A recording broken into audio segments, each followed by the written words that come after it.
Ay, Andorra, ese pequeño país que se vuelve trending topic cada vez que alguien famoso se marcha a vivir allí, sobre todo si es un youtuber. Pero bueno, no entremos en ese debate ahora ya que el enfoque de este vídeo es completamente otro. La cosa es que Andorra es el microestado más grande de Europa, con algo menos de 500 kilómetros cuadrados, y está situado entre el sur de Francia y el norte de España, donde hace frontera directa únicamente con Cataluña. Y esto es importante tenerlo en cuenta, ya que el idioma oficial de Andorra es el catalán y es el más usado junto con el español y ya, en mucha menor medida, se usa el francés y el portugués. Y también, por su geografía e historia, es un país con dos príncipes. Uno de ellos es el presidente de Francia y el otro es el obispo de Urgel, cuya sede está en España. De hecho, de esto precisamente he hablado en un vídeo en el canal del mapa de Sebas junto a Sebas, y por eso me lo he traído para el vídeo de hoy. Porque, ojo cuidado, a pesar de que en Andorra se hablen lenguas oficiales de la Unión Europea, se use el euro como moneda oficial y esté en medio de dos de los grandes países de la UE, no quiere decir que Andorra forme parte de la Unión Europea, aunque bien podría hacerlo en menos de lo que nos pensamos. Por tanto, hoy vamos a intentar responder a varias preguntas. ¿Por qué Andorra no pertenece a la Unión Europea? ¿Por qué entonces utiliza el euro? Y sobre todo, ¿por qué Andorra querría entrar en la UE?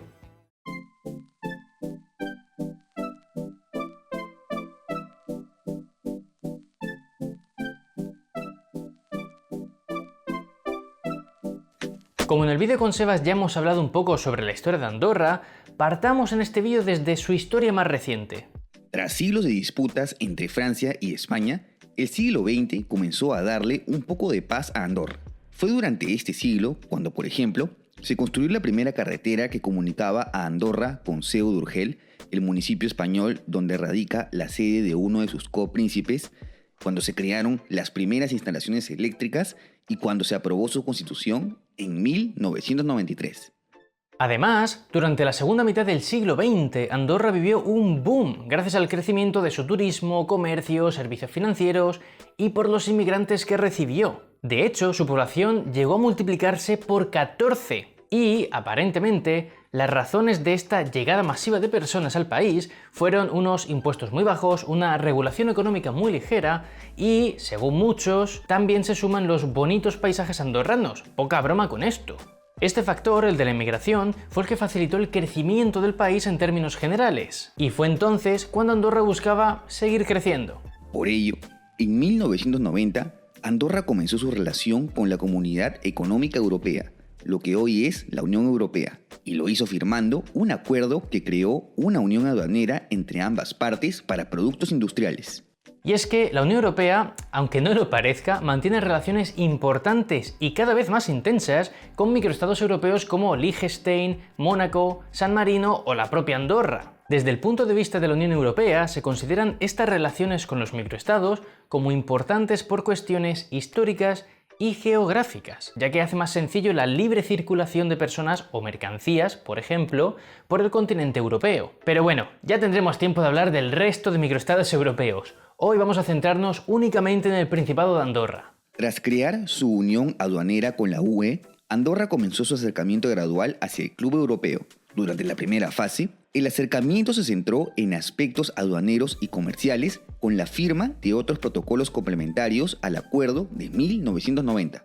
Más adelante, en 2004, se podría decir que comenzó su segunda fase y estuvo centrada en el tema de la cooperación con la UE. Por ello, en ese mismo año, Andorra y la UE firmaron un acuerdo de cooperación que, básicamente, ampliaba las relaciones entre ambos en temas como medio ambiente, educación, política regional o transportes. También se firmó en 2004 un acuerdo en materia de fiscalidad para ver cómo lidiar con los residentes de la UE que generaban ingresos en Andorra. Y el otro acuerdo importante fue el monetario, que se firmó en 2011. Este fue el acuerdo que reguló el uso del euro como moneda oficial y la acuñación de euros andorranos, a pesar de que el país no entró ni en la Unión Europea ni en la eurozona. Eso sí, aquí cabe destacar que ya desde el año 2002, cuando el euro se implementó tanto en Francia como en España, Andorra comenzó a usarlo también como moneda, aunque sin reconocimiento jurídico, era una moneda de facto. Y básicamente lo hizo para facilitar la enorme cantidad de transacciones comerciales que mantenía con España y Francia. De hecho, es que Andorra nunca había llegado a tener moneda oficial y se limitaba a usar la peseta española y el franco francés. Y tras la firma del acuerdo monetario en 2011, Andorra aún tuvo que esperar un poquito más hasta finales de 2014 para producir la primera emisión de euros andorranos. Y esto es algo que se celebró por ambas partes. Andorra ahora tenía más facilidad para los intercambios comerciales con sus vecinos y, por parte de la UE, ahora tenía más influencia en el territorio andorrano y en sus políticas económicas, ya que desde entonces Andorra tiene la obligación de acatar la normativa monetaria y financiera que dicte la Unión Europea, pero sin voz ni voto, ya que no pertenece a ella. Pero lo incuestionable es que este hecho ponía más que claramente a Andorra en el mapa de la Unión Europea.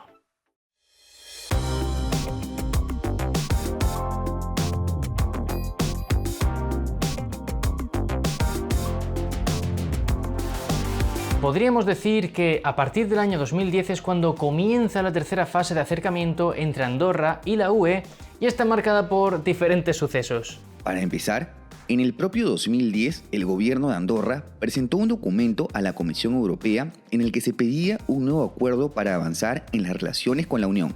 La idea era suprimir las fronteras entre la Unión respecto del control de mercancías y aumentar el grado de integración económica. Y, por lo pronto, en el 2015 comenzaron unas negociaciones de asociación con la UE que significarían tener acceso al mercado interior de la Unión.